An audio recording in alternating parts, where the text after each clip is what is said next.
Habang nasa barko kami mula Allen papuntang Sorsogon, may narealize ako. Ang buhay ay parang biyahe sa dagat. Minsan chill lang, minsan akala mo kukunin ka na ni Lord dahil sa lakas ng alon. Sa umpisa, enjoy pa lahat eh. Picture dito, video doon, feeling main character.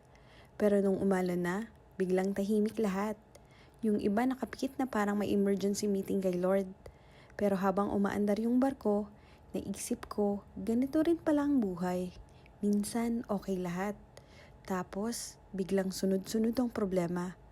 Nakakapagod, nakakatakot, nakakaduda sa sarili. Pero kahit malakas ang alon, tuloy lang ang barko. Hindi siya humihinto. At siguro, ganun din ang gusto ni God para sa atin. Hindi man niya agad alisin ang bagyo, pero bibigyan ka niya ng lakas para malampasan ito.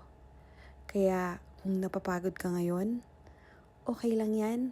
Huminga ka, magdasal ka, tumawa ka pa rin kahit medyo hilo na sa buhay. Basta wag kang susuko. Dahil kahit maalon ang journey mo ngayon, makakarating ka rin sa destination mo na para sa'yo. God bless! Thank you for watching. Bye!